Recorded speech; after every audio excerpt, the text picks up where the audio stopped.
एउटा विश्लेषणात्मक चाहिँ आवरण दिएका छौँ। एउटा ई गभर्नेन्सको खम्बा, अर्को डिजिटल सर्भिस डेलिभरीको खम्बा र तेस्रो चाहिँ डिजिटल इकोनोमीको खम्बा। एकअर्कासँग अन्तर आबद्ध छन् तर कहिलेकाहीँ यिनीहरू पृथक ढङ्गले पनि अगाडि जान सक्दछन्। त्यो डिजिटल गभर्नेन्सको क्ल्यारिटीका साथ हामी प्रस्तुत भएका छौँ र कहिले कसले गरेर के नतिजा आउँछ भन्ने सम्मको पनि नीति कार्यक्रममा आएको छ, जुन बाचापत्रमा नै कमिट गरिएको कुरालाई हामीले चाहिँ उठाएका छौँ र यसलाई विश्वसनीय बनाउनको लागि जेठ 15 मा यी लक्ष्यका अगेन्स्टमा हामी रकमै तोक्नेछौँ, त्यसरी अगाडि जानेछौँ। र यो हरेक सेक्टरमा अलिकति कहाँ फरक छ भन्ने कुरा पनि म मान्य सांसदज्यूहरूलाई सम्मान्य सभामुख मार्फत निवेदन गर्न चाहन्छु। हिजोका नीति तथा कार्यक्रमहरूमा राज्य संयन्त्रको दलीय दोहन, सरकारी संयन्त्रलाई राजनीतिक कब्जाबाट मुक्त गर्ने, कर्मचारी तन्त्रका दलगत ट्रेड युनियन खारेज गर्ने, शैक्षिक संस्थाभित्रका हिंसात्मक तथा दलगत विद्यार्थी संगठनको प्रभाव न्यूनीकरण गर्ने, सार्वजनिक संस्थालाई पेशागत र तटस्थ बनाउने संरचनात्मक सुधारका विषय छन् जस्तो मलाई लाग्दैन। हामीले लेखेका छौँ। त्यसैले अहिलेको दस्तावेजले राज्यलाई दलको विस्तार होइन, नागरिकको साझा संस्थाका रूपमा पुनर्स्थापित गर्ने स्पष्ट राजनीतिक प्रतिबद्धता व्यक्त गरेको छ।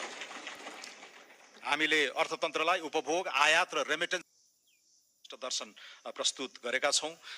कृषिको पुनर्जागरणको कुराहरू उठाएका छौँ, कसरी गर्नेछौँ भन्ने, शिक्षा स्वास्थ्यका सङ्कटहरूलाई दूरगामी र दीर्घकालीन समाधान कसरी दिने भन्ने कुराहरू लेखेका छौँ।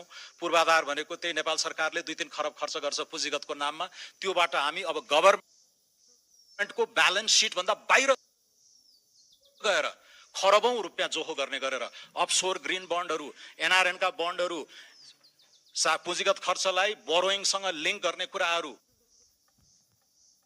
वेलफेयर कोष, प्रहरीको, इपीएफ, सीआईटी, यी सम्पूर्ण हाम्रा सार्वजनिक कोषहरूलाई अल्टरनेटिभ डेभलपमेन्ट फाइनान्स बिलमा लिएर आएर त्यसलाई गभर्नमेन्टको ब्यालेन्स सिट भन्दा बाहिर खर्च गर्ने गरेर पहिलो पटक सायद विभिन्न पूर्वाधारका क्षेत्रहरूमा इलेक्ट्रिकल ग्रिड होला, डिजिटल कनेक्टिभिटी होला, रोड र पुलहरू होलान्, एभिएसन होला, अब हामी निजी पुँजी ल्याउँदैछौँ किनकि सरकारको सीमित रिसोर्सले त्यो भ्याउँदैन। त्यो भिजन यहाँ छ, यहाँहरूले पढ्दिने कष्ट गरिदिनु भयो भने त्यो भिजन हामी छ।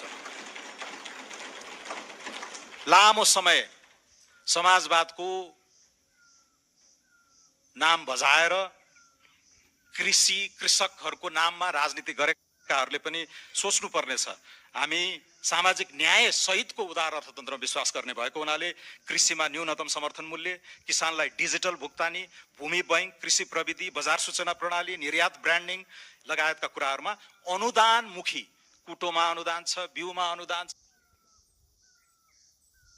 तर दिनुपर्ने अनुदानहरू हामीले दिइरहेका छैनौँ। त्यसैले अनुदानमुखी कृषि दृष्टिबाट ठुलो डिपार्चर हुनेवाला छ। त्यसैले रुरल इकोनोमीको रिभाइटलाइजेसन पनि हामी गर्दैछौँ। शिक्षालाई केवल पहुँचमा सीमित नराखी कृत्रिम एआई लगायत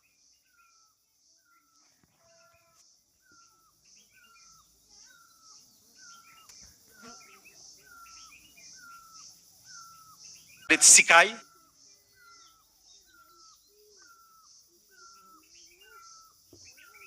सिकाइको संकट जुन छ, प्राविधिक शिक्षा, उद्योग विद्यालय सहकार्य, डिजिटल धन्यवाद पनि दिन चाहन्छु। पहिलो पटक सूचना प्रविधि, क्लाउड सेवा, एआई कम्प्युटेसन, डेटा सेन्टर, हरित कम्प्युटिङ, रिमोट वर्क लगायतका विषयहरूलाई आर्थिक रूपान्तरणको एउटा आधारका रूपमा हामीले स्थापित चाहिँ गरेका छौँ। अन्त्यमा यहाँहरूबाट प्राप्त महत्त्वपूर्ण सुझाव, धारणा र चिन्तनलाई सरकारले गम्भीरतापूर्वक आत्मसात गर्नेछ।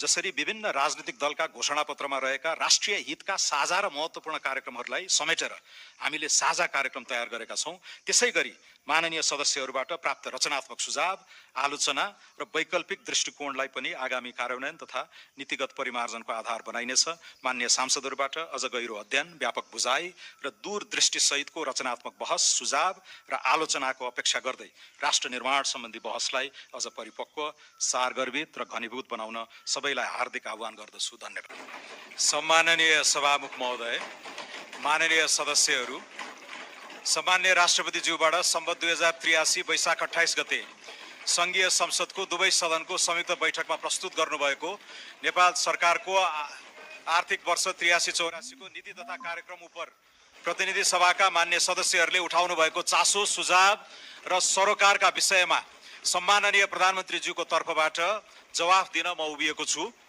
मुलुकबाट भ्रष्टाचारको समूल अन्त्य र सुशासन कायम गर्नुपर्ने माग राखी जेनजी पुस्ताबाट भएको आन्दोलन त्यसपछिको संक्रमण पश्चात भएको निर्वाचन मार्फत जनताबाट अत्यन्त विश्वास र भरोसा राखी एउटै पार्टीलाई प्रतिनिधि सभामा करिब 2/3 बहुमतको जनादेश